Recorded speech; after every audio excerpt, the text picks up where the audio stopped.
Thank you for listening to the Spectrum Lounge. If you enjoy this podcast, please support us at patreon.com/filmfatale_NYC and be sure to subscribe to the Spectrum Lounge. You can find us on SoundCloud, Apple, Spotify, and Google Play.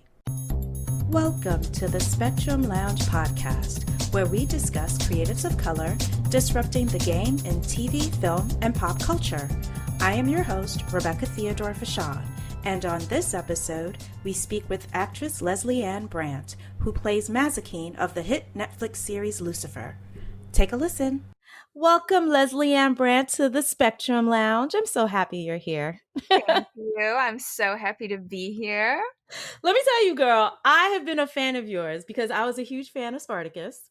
So I've been knowing you since back then when you played Navia. So, I mean, I know they, changed the actress and everything, but in my heart, I mean, the other actress was good, but I was like, no, but I like Lesley-Ann.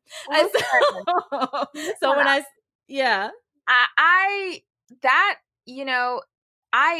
ended up leaving the show, for basically like I became a SAG actor and I wasn't on like a SAG contract. And so I made that move because I wanted to be based out of here and like I wanted to work here. But I just want to say, because I think I was very quiet around that time and a lot of fans were like, why did you leave, or why were you fired? And I was like, I left, I wasn't fired, but also I did it for me and my career. And that gave another amazing, incredible Black actress an opportunity to take on that role and tell her version of that character. So I always have such fond memories of that show, but I love that. What was interesting is like people looked at me and they were like, well, you were so sweet on Spartacus. You can't possibly be like a badass and fight and stuff. I'm like, you guys don't, you've never been to Cape Town, have you? Like, you don't know. It's like, we get hood up in here. Like, you don't like, know. I've been raised in those Cape Town streets. I will cut you. Like, you have no idea. So I'm glad that you got to see that show. I love it. Oh, yeah. Let me tell you something. I cried when Andy Whitfield, rest in peace. I cried so hard because, I mean, I'm not even really like a big celebrity stan. Like, I like people, but I took that personally. I took his death a little personally because he brought such a beautiful sensitivity to that performance. It was just like, so yeah, Spartacus always has a special place in my heart. And I was just like, yeah. So when I saw you on Lucifer, when you popped up on Lucifer, I was like, okay, I gotta check this show out. But so season 5. Yes. I think it what is it, August 21st, right? So we get so I believe they've split the season up. Season 5 is episodes 1 through 8, and then it's like part B will be episodes 9 through 16, correct? Right? Yeah. Girl, I was watching the first 8 episodes and I was just like, people are going to lose their minds. Like, Lucifer fans are going to lose their minds when they see it. So what can you tell us, without spoiling too much, what can you tell us about season 5 and about Maze's story arc? Well, I think what fans really have to look forward to is that this is the first season that was exclusively written for like our Netflix version of our show. Because what happened with season 4 is that we had obviously like pitched to Fox like what the new season was, and then we got canceled, and then the fans, did this big uproar, and then Netflix picked us up, and what they essentially did was they condensed and sort of reworked the pitch and the version of that season for the network, for Fox, to for Netflix. But this season that we've just completed is the actual exclusive written for Netflix, because now we are on a streaming service that allows you to tell really like big, bold stories and do things that maybe like a network show wouldn't allow you to do. Right. So for example, the Noir episode, which is, it was like this bonus, like we got, picked up for 6 more episodes, and it was like, great, we get to do something that like tells a little bit more about, a backstory, you know, and you walk away from that episode, I think, like understanding what Maze is, like why she is the way she is, you know, like Mm-hmm. her um what her belief system is, what her scars are, what her pain is. Do you know what I mean? Like her Yeah. feelings of you know, just like a lot of like those issues, you know, like that you maybe don't see when you first meet her in the pilot. Right. So this season for Mazikeen is kind of dealing with a lot of, it's dealing, and in the beginning when we open up in season 5, it's like Chloe and Mazikeen's stories are kind of mirroring each other, you know. Mm-hmm. Both Lucifer and Eve are gone, and as girlfriends do, you lean into one another, right? And you try and kind Right. of, focus on other things other than really like dealing with whatever pain or trauma you're going through. And this season it's just been such a, I keep just every season pulling back another layer of this character, and it's so fun because you don't get to do that like 5 years into a character usually. Mm-hmm. Especially one that could be very easily written to be just like a typical badass, you know, in leather pants. And it's like I feel like there's just so much more to her. Yes. Um, so it's definitely a wild ride, I think, for everyone. But I think you get to, I mean, in the tail end of the season, you'll see like her do a fight that's so much more close to like the demon from hell. And I've never Mm-hmm. been able to do that. It's never been able to be as bloody and gory and kind of like, you know, on Fox. Like Netflix gives Yeah. us this like just freedom, which Yeah. which as an artist is such a gift. And as the, you know, the actress playing her, it's such a gift. So it's wild. I mean, I don't know. How did you feel watching it? I mean, it was great. And I think one of the things that I love about Maze and your performance as Maze is that, you know, in the hands of like a lesser actress and with writers that may not have been like she could have been, Maze could have been pigeonholed as sort of like this stereotypical angry black woman, right?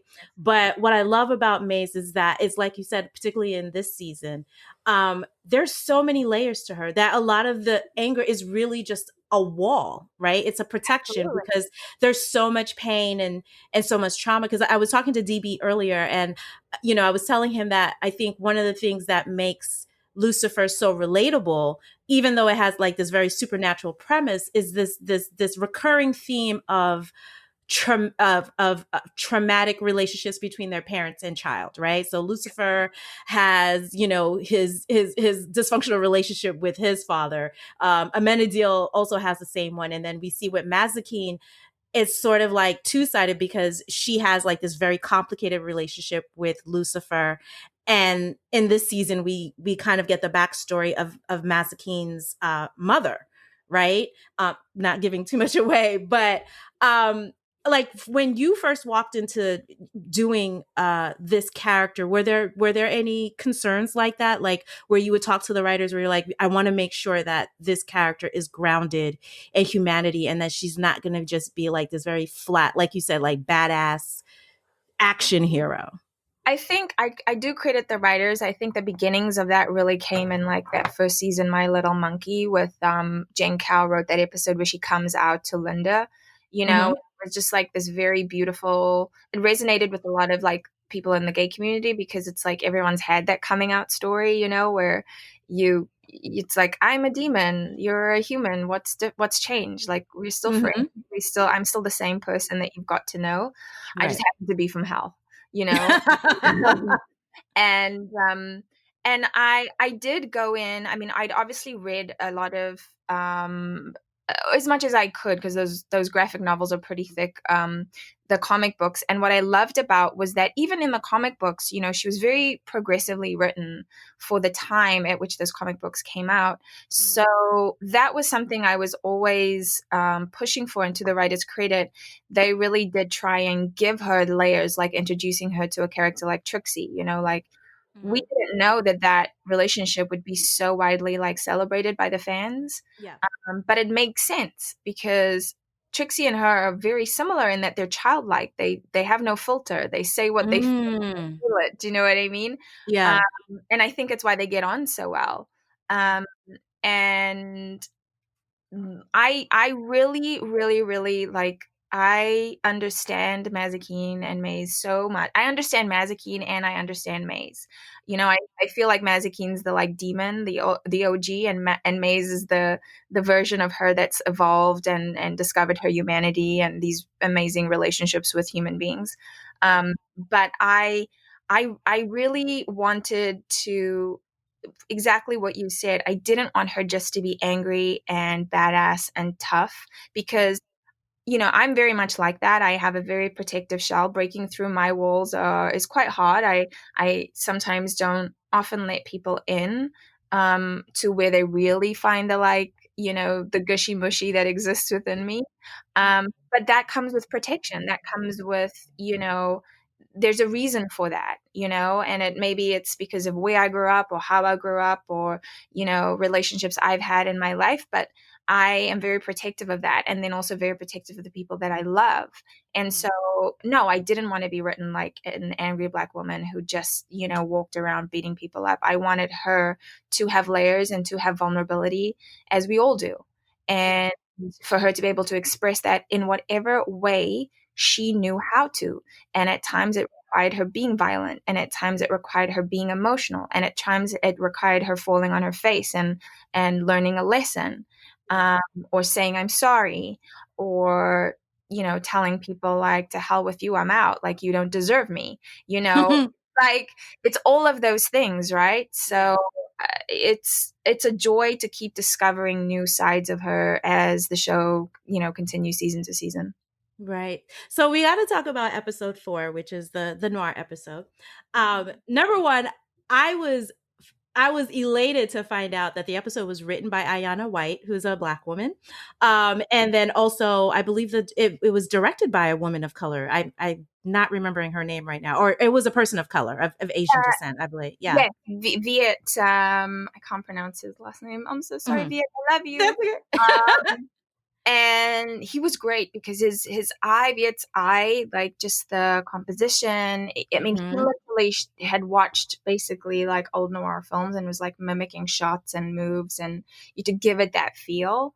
Yeah. And then it's a tricky episode, for people of color, for Black people in particular, because when you think of the time and what was happening for Black people Mhm. around there, Mhm.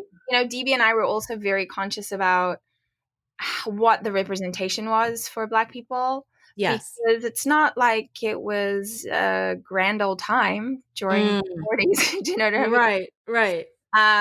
And while we're not a show that necessarily 100% like always hits things on the head. In our way, I think it is important, and probably even more now coming into season 6, that we are aware of just being like just truthful about the time or the experience, you Right. know? But I adored being able to delve into that era, the language, the accent, the singing. I purposefully wanted two Black, American icons. I wanted my songs to pay homage to those two women, who I don't want to say because I don't want to give it away, but Yes. I think I know one of them. yeah, I know. I saw yeah, it on and Twitter. you'll know, like Yeah. you'll if you Google, you'll see who the other one is. But it's Mhm. I always looked at two women who really informed so much about how I was going to play Mazikeen, was Grace Jones and Eartha Kitt, and I just Oh, feel nice like one. both Yeah. of them were so just comfortable in their own skin. They didn't care. They didn't have filters, but like those interviews with Eartha, like also such love and vulnerability too, you Mhm. know? So I love that you get to learn a little more about Mazikeen through this like crazy story. Mhm. And then I love that every character on the show gets to play someone else. Right. So in this episode, you play this very glamorous singer called Lily Rose. Number one, you were serving looks. Okay. I was just like, these outfits, I'm like, I hope Lesley-Ann was able to take at least one of them home. I loved everything that you wore in that episode. Well, one of the Yeah. performances that I sing in got stolen at a photo shoot. Not that I was in, but it got loaned out. So I felt very sad for the designer. But Oh no. I know. I didn't get to take anything home, Mm-hmm. sadly. But our wardrobe team like killed it. They killed it. Everyone just looked amazing. Yeah. Yeah. And so you sing in this episode and you sing up, and we know Tom Ellis is a very talented singer. Like what was your reaction when you found out that you were going to sing in this episode, and how did you prepare for that? I loved it. I mean, I obviously had a great time last year singing Wonderwall, and I was sort of popping my cherry there on the show. Mhm. Um, and it's, it is nervous because it's a vulnerable art form, and I'm not a singer by, naturally. Like, so we have this great vocal coach, Valerie Morehouse, who works with a bunch of very talented, big international musicians and vocalists, and she has been on our show since I believe season one, and she just guided me through, because it's a different kind of the way people sang back then. Do you know what I mean? It's a different Yes. sound, it's a different tone. One of the songs is really big, the other songs is like very melodic and kind of like, moody, and it's a lot of harmonizing with Tom. So it was a lot of fun, and it was definitely fun to get up there dressed in costume with the audience and all the extras and kind of belt it out. No, it was good. I, Right. So I know at the end of the episode, we find out who Lily Rose actually is, mm, and her connection to Mazikeen, and basically it's the secret that about Lily Rose that Lucifer has basically been keeping from Maze. mm, And it just broke my heart because it was like you said, it adds another layer as to mhm. why Mazikeen is the way she is.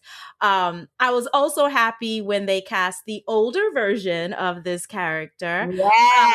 I was like, yes, I love it. I love it. This is great. And I think that's one of the things that I love about Lucifer is that, traditionally in these kind of genres like comic book or the supernatural, it can tend, especially when you're talking about celestials, right? Whether demon or angel, sometimes the casting can be a specific way, if you know what I'm saying. And I love that in Lucifer, it's just very open, like, Yeah, somebody could be Asian or somebody could be Latino or somebody could be black. And I mean, they're celestials. These are bodies that they take. exactly. Um, yeah, yeah. So which was Exactly. really I think it leaves it open for you to have different kinds of talents with different points of view tell that story. You know, right. and I think given how content is being ingested and the how reflective of the audience content is right now. I mean, look at I May Destroy You. Like, ugh, Mm-hmm. you're getting to see yourself reflected. And even though it's like, it's Black British culture, but it still resonates with anyone who, obviously celebrates their culture regardless, or who's had those experiences that character, has had, and or the actress who played her. Um, so I think, we do have a responsibility to be able to. I mean, I look forward to a script where it's just like, this is open to anyone, Yes. regardless. Um, uh, I always look forward to those kinds of scripts and those kinds of auditions, um, because how I interpret something is going to be different to how someone who, is from America, who is white, would interpret it. Or Mm-hmm. Mazikeen originally, like, she was a white character, um, Oh. in the comic books. Yeah, she was not. Mm-hmm. So it's for me, I play her like an immigrant from South Africa. Yeah, Right. like I go, I'm Yeah. an immigrant from hell, and I don't know how I fit in on Earth, and you don't understand my accent in New Zealand. Well, I don't understand humans. So I Right. draw on a lot of my life experience when I'm, playing her. Yeah. Yeah. It definitely, I think Maze being a black woman, it definitely adds layer. While the show, like you said, the show may not implicitly talk about race. I think it definitely informs the character, and it informs the way that we see that Maze moves through the world. Um, so let's talk about episode 8. Oh my Mm, God. mm, So number one, episode 8. had one of the best battle scenes that I've seen in throughout Lucifer. Yes. How did you prepare for that? I mean, you're really fit. I mean, like, before every season, like, do you have a specific workout regimen that you're gonna do, like, just to kind of Yeah. prepare for those fight scenes? Yeah, I mean, I've always been very athletic, very, active. But since season 2, I've trained with Paolo Machete, who's my trainer. He trains Tom, Kevin, um, and Rachel, and he's just always been good at keeping me limber. I work with like 3 guys: my yoga guy, Paolo, and then also a body work guy, because I have some old sports injuries that I always have to Mhm. maintain and keep. But the physicality of her, again, is like another layer that I love to sink my teeth into. I You can ask anyone on the cast. I revel and I live to fight and beat up boys. I do. I do. And sometimes, it'll go from like, wait, Leslie, and I think like just do this with a stunt double, because like sometimes it's like I learn it so quickly, like I work so quickly that I'm like I have to slow down so the camera can like get there, you know what I mean? Because I'm just so into it. Yeah. Um, but that particular sequence, and like hands off to Kevin who directed that episode, because it's so I mean, I haven't seen it, but I saw the shots that were being chosen, and like Mhm. and I just imagine with the music, and then obviously the end of that episode when Woo! it's Yeah. it's Uh-huh. so epic and cute, and I know it's gonna piss a lot of fans off there, because they're gonna be like, we've got to wait for the other uh but yeah, I mean, that is fun, but I have an even bigger fight scene in the second half. Oh my. Okay, I'm Like looking forward me to and that. like 10 guys. Yeah. Oh my Like, goodness. Yeah. yeah, at the same time, so it's fun. I Yeah. love it. I was actually talking to Gina Prince Bythewood because she was a Oh my guest god, I speaker. love first of all, Yeah. I want if they do an old guard movie, I'm like, how do I Oh, see girl, I will personally pitch you. I will listen, personally pitch you. listen, Yeah. can I tell you how geeked out I was when I watched that? Like, and I think I tweeted her and I said this. I was like, it's rare for me because I love action. I love female-led action. And Mhm. I get very excited when I watch action films. And I love the fact that it's like Charlize in her 40s, like kicking fucking ass. And Yes. then the shots that Gina chose, and just the way it was choreographed and the way it was shot, I'm like, sign me up. I will do craft services on that movie. I don't care. Like, I We don't gotta get I'm here. I'm available. we Like, gotta get you an old guard too. Yeah, because I was talking to her, and that's why I appreciate your character too, because at least on the big screen side, Gina and I discussed like this lack of Black women action stars. Like I could it turning on my TV, I could see you, I can see Nafisa and China on Black Lightning, but at least going to a movie theater, it's so rare to see like Black women action stars, which always confounds me. And she was like, that was one of the reasons why she wanted to do Old Guard, because she was like, we need way more Black women action stars yeah, on the film yeah. side. And Yeah. Kiki killed it. She Yes, killed she it. did. Yeah. Like that is a daunting, like doing action, if it's not something that you've always done, or if you're doing it for the first time, like my first action it's scary, because you're going, okay, I have to learn this, I have to sell it, and then you're putting your body on the line, um and I like to do as much of the stunts as I can myself. Okay. So making sure that you take care of your body while you're doing that, so you're not injuring yourself, but also just like making it believable too. Mm-hmm. I think in the hands of a female director too, it's like Gina did so well. She I'm so did. happy for her. I really am. I've watched that movie like 3 times. Yes, So- yes, I watched it twice. I was literally like looking at the TV, and my husband is sitting there watching the TV. I'm like, oh my god, look at this shot, look at her. Oh, whoa, look at the camera, and he's like, can I just watch the movie? Yeah, no, it's really, really good. So, I mean, like that fight scene, it's a lot. And for Kevin Alejandro to come on with that, to choreograph Yes. that was, what was it like working with him? And how long did it take to actually shoot that You sequence? know, hats off to Kevin. He didn't have any ego about shooting that scene. It's very daunting. Obviously, it's a big scene. There's a lot of people involved, but he really relied on our and he what our choreographer did was he gave them basically the blueprint. He shot a previs which showed with the stunt doubles, which showed exactly which camera angles sold every single stunt. And Kevin Ah, and Kevin followed it. And Kevin, because a lot of directors will come in and they want to put their mark and make their mark. And the thing is, it's that's great if you are an action director and you know that. mhm, But he also developed that vision with the choreographer too. So it was a two-folded thing. It was like, here's our ideas, let's put it together, and then I will trust you to do your job, and then you trust me to make sure that I capture on film what we need for yeah. us to tell the stunts that you helped create. And so it was this really great like relationship, and collaboration between the two. Yeah. Yeah. I love that Maze, like you said, just beats up the boys. Like they don't pull back. Like she fights like a dude. Yeah. And she'll take them.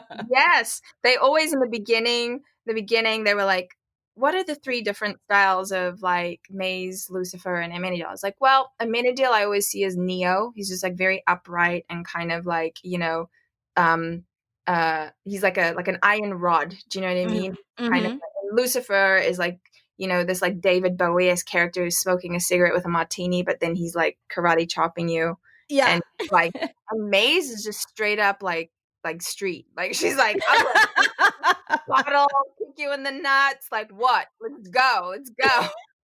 I love that about her. So I mean, particularly in this season, that well, there's no spoilers here. We know that Tom is playing dual roles this season. He's playing Lucifer as well as Michael, Yes. who's his twin brother. So what was it like? Because you had scenes with Tom playing Michael. So what was that like? What was that dynamic like? Seeing him It was play Michael, who's pretending to be Lucifer. I know. It was strange hearing the American accent for sure because we don't associate Tom with that on the show. No. Like we don't associate Tom or the character with that. So it took like a minute to go, "Oh my gosh, like it's a completely different, but hats off to him again because you're having to change your physicality and then you're having to do this new accent and your brain's going between two characters who look the same. Mhm. Um, but for me it was really kind of holding on to the relationship, and the reason she does what she does in that first half is like remembering all of her trauma and like what was going on with with one character, Mhm. and trying to figure out what this other character wants and trying to figure out how she gets what she wants. Mhm. Um, so it's an interesting. It was not an easy thing to do. Right. Like as the actor for Tom, like it wasn't an easy thing to go back and forth between the two, but um, I think he did a stellar job. Yeah. Yeah. So, I mean, as far as Tom, well, because he's also an executive producer on this show. Like, how do you feel that your working relationship with him has evolved, say, from the first season? I would say like you know well, we've all grown up on the show in the Mhm. same like, not grown up, I would say we've all grown on the show, like, Tom, got married, I got married, I had a baby, we both bought houses in Los Angeles, Mm, and I would say coming into season 6 now, there's a much it's not even a much better understanding, but, like, you understand, uh you get to know people's heart, you mhm. know? And it extends further than the walls of a television show, you know? Right. So I have much love for Tom Ellis and even the work, I'm very proud of him because he's been, um, in a typical way where sometimes, people and the business will say, don't talk about politics, don't talk about like any social issues. And he's just Mm-hmm. left that wide open on his social media. And he's invited like Brandon Kyle Goodwin to like, have this Black folks series that he does where he talks about issues Oh, surrounding. wow. Yeah, and he's just like on his Instagram, he's literally just gone there. And I said this to him. I was like, I've always been vocal, and like with that comes a lot of heat, but I don't care. I'm Mm-hmm. um and but for someone like him, I understand how it's scary, Yeah. like initially to put yourself out there. And but he was just like, there's too much at stake, and there are people that I love who are hurting, and we have, this election coming up in November, so I Mm-hmm. gotta do it, and I really, really commend him for his efforts. Yeah. That's And great. learning how to be like a good ally. And that's important. That is really, really important. But I did tell my friend, I was like, I don't know how it's possible, but I think Tom Ellis is even hotter this season. He always looks great. But season 5, I had to rewind some scenes. I was like, "What did you say again?" Okay. He's a hottie. He's a hottie. And I know you've had, like, almost love scenes with him, you know what I mean? So Don't give it away. no, I mean from previous seasons where, we know that there's was some sort of, kind of relationship with Mazikeen Oh yeah, I mean and yeah. in the comic books there, I mean they were like hot and heavy. Mm. There's a lot of history between those two. There's a Yeah. lot of, they weren't just fuck buddies. I guess Mhm. they were I don't know, just two beings from hell who kind of went through it, and so Yeah. um there's yeah, there listen, Tom is a very handsome man. Um, the ladies will tell you that. Uh-huh. And his his wife will tell you that too. Right. So no, I think the ladies and guys are gonna be Mhm. very happy this season. I think so too. So the funny thing about Maze, like Maze has had some love interests, over the season. But for me, I would love to hear your opinion. I mean, personally, I think that Linda could be Maze's soulmate because when I think of all the relationships that she's had, I mean, I know most people are like, "Oh no, it's more of a platonic relationship," but I'm like, it could potentially be a romantic relationship because I think Linda knows Maze's heart the most. Like she totally accepts her, and I feel like that's the basis of a good relationship. I mean, what are your thoughts, and do you think that maybe that could be something that the writers could explore? Um, you know what? I don't I don't think so, and here's why. Mhm. Okay. I think then why that doesn't work for me as the actor is I go, well then that whole Amenadiel, like the betrayal of that becomes about, you know, it becomes about like it's not just about girlfriends and friendship. And I think the Mm. thing that makes this relationship work on the show is that these are two women who care about each other, and it has nothing to do with a guy, Yes. and not fighting over that, and whatever fights they've had, it's about her betrayal, Mhm. as a friend.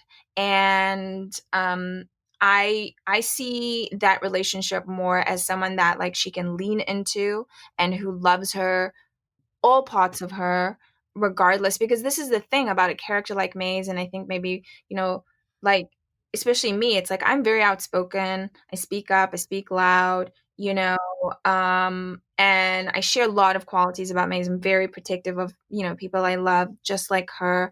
And sometimes people want only certain parts of you when it serves them. Do you know what I mean? But I think Mhm. if you look at a character like Mazikeen, it's like Linda loves her for all parts of her, regardless. And even if she gets stuff wrong, and even if she speaks out of line, or, is a little hasty in her response, or she comes from a knee jerk reaction, Mhm. that she goes, well, I know where her heart is, and she's a good person. And so I'm going to, as her friend and slash therapist, work through things with her and give her the time to do that. Mm. Yeah. Um, but I think with the Eve character, in terms of, you know, the relationship there, Mm-hmm. um, it evolves. It evolves in a way that I think fans are really going to be like, it's not just it wasn't an infatuation, and Yeah. even more of that is explained in this season. You Oh, know, oh, so we are I know they had announced that the actress who plays Eve yeah, is she coming is back coming for this season. back. She is coming. I'm Oh, dealing with her coming back. You know, and then interesting. going through that whole sort of like experience of how do I feel about you, like, Mhm. yeah, all of that stuff. Yeah. Yeah, and then again, we have to be very careful, like, how do we portray, you know, female Mhm. love, you know, Mm, mhm. screen? Because it is different. It is different. I talk to my lesbian friends, and it's like how people flirt, it's different, you know? Like, Mhm. Right. so really having to be very conscious of the fact I am very conscious of the fact that, like, I am a straight woman playing a pansexual character, so, like, Mhm. I wasn't this character wasn't hired as you are a pansexual character auditioning, like, for this role. Yeah. I really pushed for that because I knew about the comic books, and I really pushed for her to be able to show that she loves all kinds of people, Yeah. and that she falls for all kinds of people, and that if through her we can then tell the story of like acceptance, you know, and not just acceptance and tolerance, but like genuine understanding that like love comes to people in very many different ways. Yeah. Who are we to judge, right? Mhm. Um, she slept with an angel, hooked up with girls. Like, she's like, hey, if I'm in, man. Like, I'm down for whatever. Like, Right. so that I think there, you know, like I say, like there are big themes here that the world could embrace. Oh, I totally agree. I mean, like the fact that even a character like Lucifer, like you have like this male protagonist who is sexually fluid. We understand that Lucifer has slept with women and men, and that is a rarity in that, in that genre to be able to see, you know what I mean? And I love the way that they It's have just not even a big deal. yeah, It's just exactly. he's done it. So, you know, Mhm. but I think that's important because it makes people who maybe are uncomfortable or look at those kinds of relationships negatively, it makes them take pause because they go, well, I love the character of Lucifer, I love the character of Maze, you Mhm. know, and I love them for all these reasons, but all of those reasons include him being sexually fluid, her being pansexual. Mhm. So maybe it ain't so bad. Yeah. You know? Yeah. Maybe I can just chill with my homophobia, I don't know. Right. Um, And but that's why representation is important. Like going back to the Absolutely. old guard, you had two male characters, two of the superheroes, so to speak, in the old guard are gay. They're an openly gay male couple who kissed And each what a other. beautiful monologue. Can you talk about Yes. that monologue? Oh. Incredible. I was crying, I had tears, I was like, "This is what, you know, is needed. This is beautiful." It didn't you know, I am all for having those moments and telling those stories because and it was done in a way that like was just so natural and Mhm. not forced in any way, you know? Yeah. Um, so yeah. I do want to talk Okay. about episode 8. So we know in the last scene we get an appearance from somebody. Can't Yes. say who, but I did Yeah. talk to DB, and we know who the actor is. And I just wanted, what was your reaction when you found out who was being cast in that specific role? Oh my gosh, I was so happy because I Uh-huh. know he had pushed, you know, for him for like Mhm. or suggested him for like a long time, and Right. then and let me tell you, he is smooth. Oh, I Like can't wait. I don't know, but like in person too. Like I mean, Yeah. you're like looking at this really tall, handsome like man Mhm. like such a proud father and so seasoned and so kind and warm and I have some great work with him this season too. Yes. um so yeah, no, we are so lucky and thrilled to have Great. Bird, yeah, for sure. Awesome. Well, thank you so much, Lesley-Ann, for taking the time to speak with us. Oh my gosh, thank you, and so good to hear from you, and Absolutely. yeah, take Yes, care in New York, be safe. I will. You too. And we'll have to have you back for season Please, 6. please, anytime, anytime. Absolutely.